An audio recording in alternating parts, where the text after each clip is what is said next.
this whole wide world playing songs for smiling faces. From Idaho to old Oslo and 1,000 other places. I've rode on trains and aerial planes, ate steak in calamari, shook the hands of diplomats and played their fancy parties. Well, I don't mean to gripe or brag, sure the high life has been grand, but I'd trade my wage just to be on stage in Texas with the band. All right.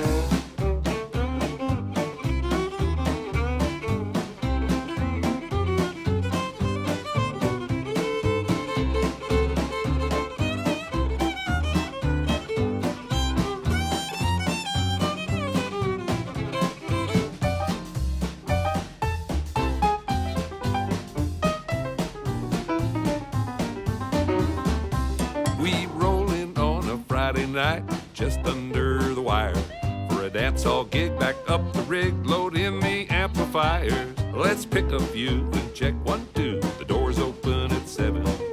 Folks come in for 2, step in the closest thing to heaven. If I only had one final wish, I'd make it my demand. What's that? To play once more to a sawdust floor in Texas with a band.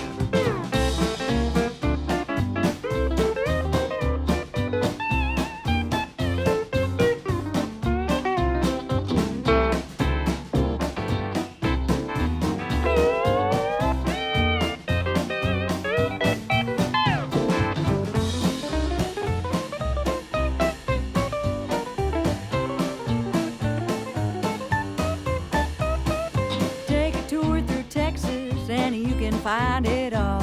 If you close your eyes in Beaumont, it sounds just like Montreal. That right? And that stretch from Post to Marfa's like that German Autobahn. And Austin's just like a Hollywood with a few more country That's a songs. fact. Where else can you hear steel guitar played with accordion than a golf course bar underneath the stars in Texas with a band? It sure is good to be down in Texas with a whole band. Ha, ha, ha. I hear ya.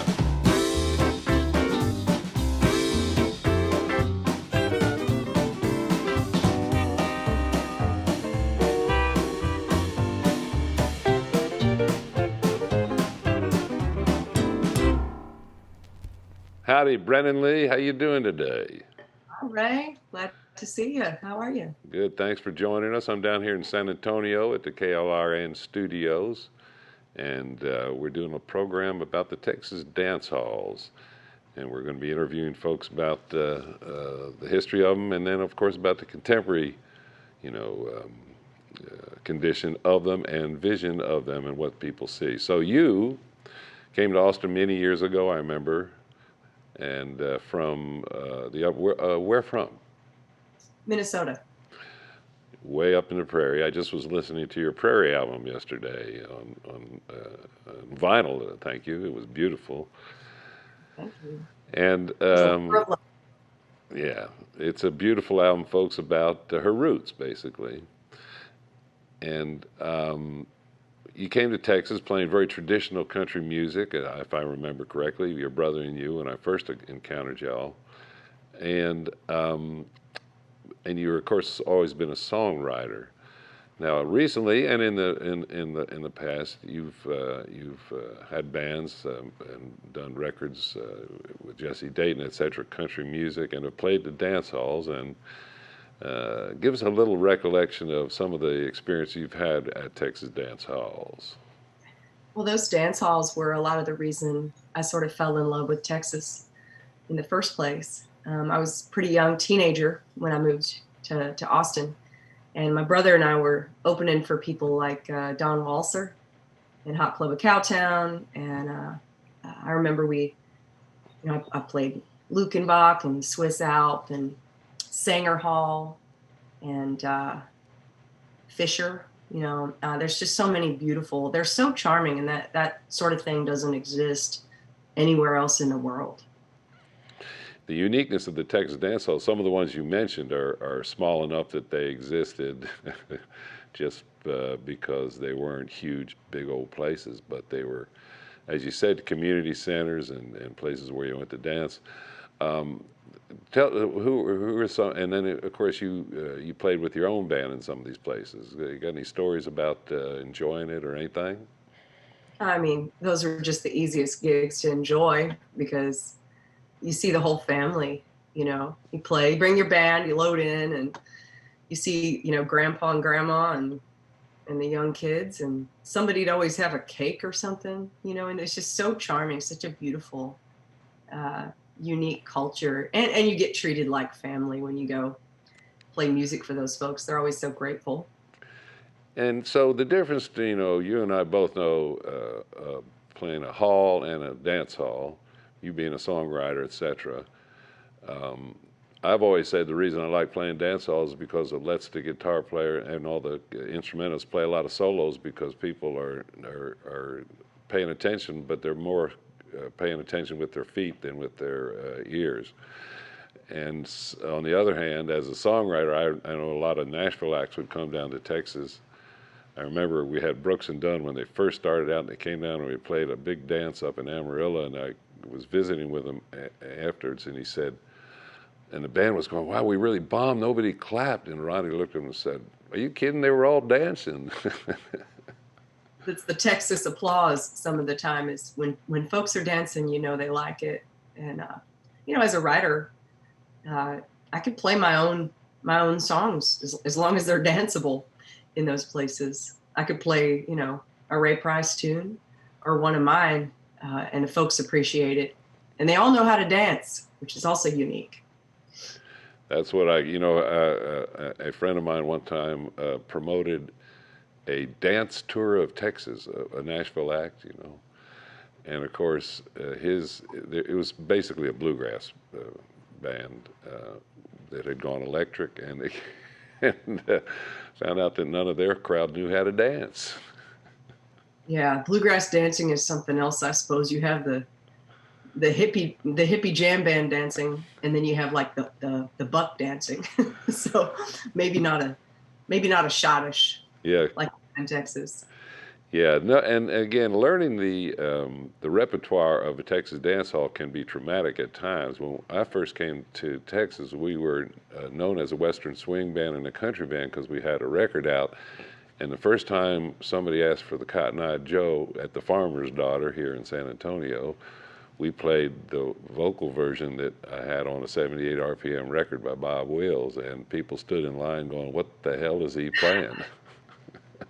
Yeah, it was funny the first time I saw that because where I'm from, in Texas, automatically people know they must grow up in grade school doing the Cotton Eye Joe, the schottish, and they all, two-stepping. But I was like, how does everyone know how to do this? It's just in the wool. Well, yeah, I was taught in the elementary school. Then Johnny Gimble told me that the Cotton Eye Joe, the first recollection he had of it was at the early 50s in Beaumont. And of course, the Eddie Dean record was later, so I don't know the history of it, but certainly it's one of those things. And of course, if you go even a little further back, when I hit the scene, you had to do what they called a Paul Jones dance, which was the women in the circle in the middle and the men on the outside. First thing the guy said when we come to the gig says, do y'all have a whistle? Because he blew the whistle for when you're supposed to change partners. So anyway, your new album, which I am very lucky to have been able to plunk on, is a collection of really wonderful, brand new Western swing tunes. And so you got the rhythm in your feet. What happened? I mean, it's a long story, but I kind of grew up listening to Western swing, you guys and Bob Wills.